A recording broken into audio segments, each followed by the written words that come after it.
Welcome back, everybody. It's your time to EdUp on the EdUp Experience podcast, where we make education your business. This is Elvin Freites, co-founder of the EdUp Experience podcast, and I am recording live from the World Innovation Summit for higher education, for education wise at Doha, Qatar. I've already made 2 mistakes, so my guess you should be fine making mistakes. But that's how we do it here at the EdUp Experience. Let me bring in my guests right away. I'm gonna again, as you've heard, I'm bad with names, but I'm gonna try my best on this one. Okay, so she is Husa Alangari. Yes, good. Yes, and she's the assistant professor of instructional design and technology at. Here's another one. The Princess Nora bint Abdulrahman University. Abdulrahman. Man. All good. I was close. Very what do you think? close. Yeah? It was like a 90% on that. It's okay. Yeah. I'd say. So how you doing? I'm good. Thank you. Thank you for having me. Fantastic. Thanks for being here. I appreciate you having the time. So let's talk about what do you do? I mean, that's a cool title. You're instructional design and technology, and there's a lot going on. So tell us about what you do and tell us about the university. Wonderful. So I am an assistant professor of instructional design and technology, but I also studied instructional systems technology. Mm-hmm. So kind of looking at instructional systems from a macro point of view. Oh, cool. Whether it's technology integration, instructional design, training and development, human performance technology, professional development, reskilling and upskilling. Oh, that's big now. So, that's pretty much kind of what I do. I'm very interested. Lately, I have been, as someone who's always been interested in the future of digital technology within an educational context. Lately, I have been researching and writing more about artificial intelligence within education, not just because it's the new hot or big thing, but more because I want to elevate the learner's experience in general. And for, back in 2001, I was the very first person to implement a computer-assisted language learning program in Saudi public schools. Oh, wow. So fun fact. So since then, I've always had, I've always looked towards the future and what is the future of learning and development. And instructional design can encompass education and can also encompass business and healthcare. And so we have a wide variety of where instruction occurs and how it occurs, and also motivating and engaging people, getting people engaged with the learning process. For someone who only missed 1 day of high school because I loved learning that much. Wow. That's pretty cool. It's nice to see. Cool. So tell us about the university. Absolutely. So it's the largest female university in the world. Wait a minute. Yes. Wait a minute. Yes. Really? Absolutely, yes. We have over 30,000 students. Where is it located? It's in Riyadh, Saudi Arabia. Okay, got it. From over 30,000 students, more than 2,500 faculty, 20 colleges. Wow. We have a women's leadership center. We have just a lot of leadership programs currently to empower women. Yeah, of course. To become leaders within, whether it's education or whether it's society. And it's a great institution. It's coming. It's up and coming. Yeah. Wow. That's one. So say that again. The largest female university in the world. The largest female university in the world. So it's all. Faculty, staff, everybody's female. How does that work? Mostly. Oh, okay. Mostly. We have some male students in health sciences. We also have male faculty in some of the colleges. And of course, we have male administrators. In certain gotcha. Departments, but in general, yes. Wow. Okay. Fascinating. So thanks for that context. Okay. So I want to know more about what you're doing lately. You talk about how you love for learning and everything. And so what have you been up to lately? Just a couple of things have been happening in the world. Maybe they have affected the way you do the thing that you do. Definitely. So what's been going on lately? So I've been consulting the past few years, helping other organizations and institutions to implement EdTech programs or their own policy and whatnot. I've also been writing. I conducted research last year on using artificial intelligence. So I used we didn't have ChatGPT's or OpenAI's ChatGPT. It wasn't available in Saudi Arabia at the time last year.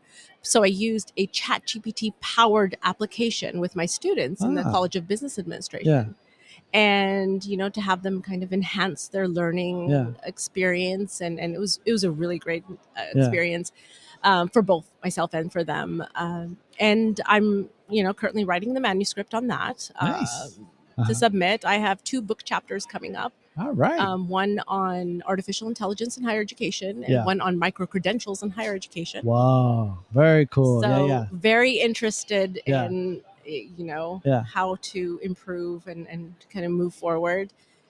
Still a little bit of interest in training and development in general, but more on the upskilling, reskilling, cross-skilling. Oh, tell me about cross-skilling. So cross-skilling is when you need to, you have one area where you're skilled, but you need to kind of work in a different area. So you kind of get those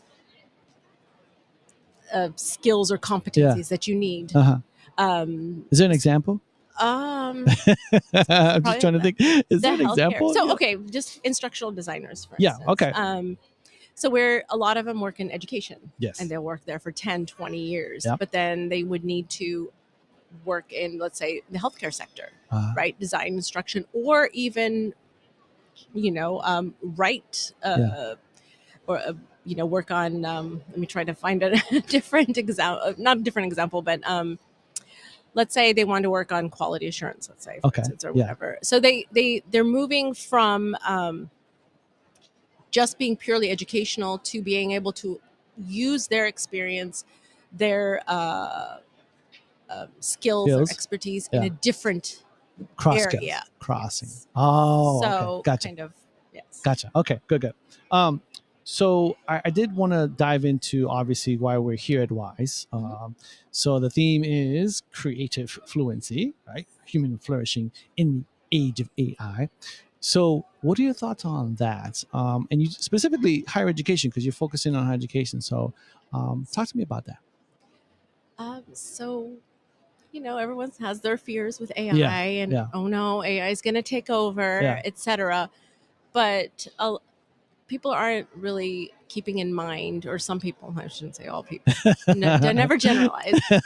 Some people are, there is a genuine fear, right? Yes. Some people are genuinely fearful of what AI can do. And I think that sometimes we need to understand what AI can't do. Ooh, I like that. I don't know if you know Chris Dede from Harvard. He's I think an associate director of the AI Institute. Okay. Not mistaken. Yeah. Correct me if I'm wrong, but I'm not sure. I haven't heard of him. No. Okay. But he speaks about actually intelligence augmentation.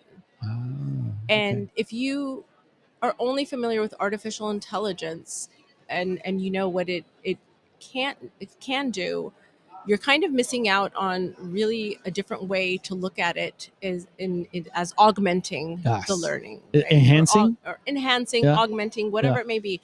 So if you understand what AI cannot do, then you're kind of a leg up on that one. Gotcha. Okay. So how do you feel as though is the biggest challenge with AI in higher education? What do you think it's something that higher education community is really struggling with right now, and any solutions or any ideas? Absolutely. I think a lot of us are rushing. Some institutions are rushing to really implement AI. Absolutely. When we don't have the ethical standards yet. Oh, I've been hearing a lot about that. Ethical standards. Yes. We need guardrails, right? Exactly. Yeah, totally. Yeah. We need, there's the ethics of AI and there's the standards or the competencies of actually using AI. So if we don't have these, I know that the UNESCO is currently developing with a lot of countries, and several institutions already have some kind of blueprint for AI ethics and standards. But until we really understand how we can, I guess you could say, protect our learners in a way, you don't want them to get so enamored, or the faculty or teachers or whatnot with AI and policymakers. Oh my goodness! And then we're not designing instruction for for learners. Yeah. We're not considering the ethical implications, but also we're not considering the social cultural implications and also the context. When you're using any type of digital technology, it would be different if you're using it in the States versus if you're using it, let's say, in the GCC countries, right? Yeah. You have different cultural boundaries, if you will. Yes. Yes. And it doesn't prevent learning from occurring in any way, shape, or form. It's just how societies are set up, right? We cannot force either way, either side to say, oh, we have better learning or we have better learning. Yes. We can always say what learning works for this environment. Yeah. What kind of skills do they need? How do they need to go about it? That's a good point. You know, privacy is very important in this part of the world. People are very much more private. I've learned a lot about that. Yes. Yes. and again, it's not in a bad way because I mean, if you see how many people are out there, you know, fraudulently using other people's identities and all that stuff, you kind of, it makes sense, right? Yeah. So I think that's kind of a big concern. Yeah. And in no way is it going to, I think, replace the human connection. Yeah. I wanted to ask you about assessments and basically, you know, now that the students have AI, right? So do you think that faculty, you're a faculty member, do you think that you'll be forced to assess knowledge attainment in a different way now? And if so, how would you do that? And then also, how do we uphold academic integrity? You know, how do we make sure they're gaining the knowledge, but not like stealing it from somewhere, you know, from some, I want to say cheating basically, but, you know, any thoughts on that? Well, plagiarism has been around, right? It's been around. That's true. I think it'll always be around. That's a good point. Yeah. It's the way you connect with your students and to enhance their learning process without having them resort to this. Yeah. So, for instance, last year when I used it with my students at the College of Business Administration, I didn't tell them I was using AI. Oh, no. I didn't tell them I was using ChatGPT. Yeah. I waited until they finished their final projects and their papers and brought them all to class the week that it was due. And I said, okay, all of you download this application, because, you know, I had to find an alternative to OpenAI's ChatGPT at the time. They downloaded it. I said, okay, you ask it 3 to 5 questions that can help you enhance or support your argument or final project, presentation, you name it. You know, I taught them how to prompt, how to regenerate an answer if they didn't like the answer. And then, you know, to reflect on their experience. Yeah. And I gave them that extra week to work on it to enhance their projects. Interesting. And in general, they really enjoyed it. They were very fascinated. Only maybe a couple had used ChatGPT. I guess it's not something that they were really thinking about at the time. But they really, really came up with interesting suggestions that they actually implemented. For instance, one group decided we don't have a name for this, you know, made up project we have. Yeah. Right. So they had ChatGPT kind of give them all these different names and they found one or some of them, you know, when it comes to presenting, storytelling is very powerful. And Absolutely. so they said, you know, they asked, can you give me a story regarding this, and that, that I can begin my presentation with? And I think they really did. It was very helpful also because not all of them were native English speakers. So you have that. Yeah, of course. Helps foreign language learners, EFL or what have you, actually be able to articulate a little bit in a way how they can say something or ask a question. Yeah. So I think we're getting there. Yeah, that's awesome. Okay, we'll come into time. I do want to ask you, and I'm very much looking forward to your answer. What do you see as the future of education? Future of education. So I get asked this quite often. And one of the very first things that I do say is Maslow before Bloom. Okay. Maslow's hierarchy of needs before Bloom's taxonomy. Okay. We focus a lot in training and development on, and in teaching and learning on Bloom's taxonomy and higher order thinking skills and the different, you know, levels.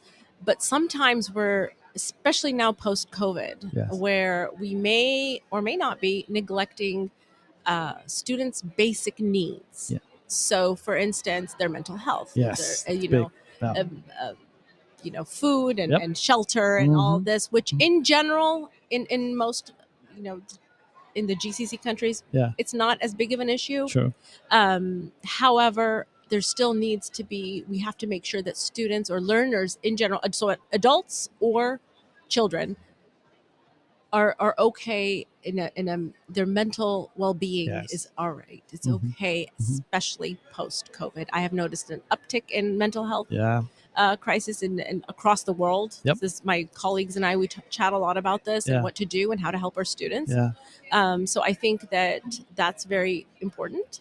I think being able to actually have ethics and policies in place for the use of AI in general. I think more of the reskilling and upskilling of faculty. Oh, yes. And I like that. Teachers in general, you have teachers or faculty that have been there for 10, 20 years minimum. And, some in general, and I'm not talking about opinion, I'm talking about in general, sometimes they're interested that this is what they want to study. They don't want to learn anything else. But you have to keep in mind that new generations are coming up more AI literate and more able to, they might take their jobs, in the future. So kind of keeping up with that. Also, micro-credentials. I'm seeing that a lot of micro-credentials in education being used as a lot of people, again, I think this is part of the results of COVID or post-COVID kind of. People are realizing that they don't need a 4-year college degree. Oh, yeah. And a lot of these college degrees are not actually preparing them for the workplace. So embedding micro-credentials within their programs, their bachelor's degree, for instance, or whatever degree their certificate, whatever it may be, could help kind of bridge that gap between learning and the workplace so that they're not having to learn new skills all over again once they get to the workplace. Wow. That's a lot. You have been thinking about it for a while. I've been thinking about it for a while, yes. Okay. Well, this has been great. Thank you so much for coming on. I appreciate you spending time with me. I hope you have an awesome conference experience. And how was your time with me? It was wonderful. Thank you for having me. Okay, absolutely. Good. Yes. As long if you have fun, then we all win. Oh, absolutely. Yes. Okay, so I'm gonna try to say your name again. See, I probably already forgot it. So if I did, all good. There we go. Ready? So, ladies and gentlemen, you've just heard from Husa. Husa. Oh, see, man. It's okay. Husa Alangari. Yes. Perfect. Assistant Professor of Instructional Design and Technology at Princess Nora bint Abdurrahman University. Sorry. You can just say Princess Nora. Princess Nora. Okay, great. Fantastic. Thank you so much. Again, I appreciate it. And with that, ladies and gentlemen, you just EdUp'd.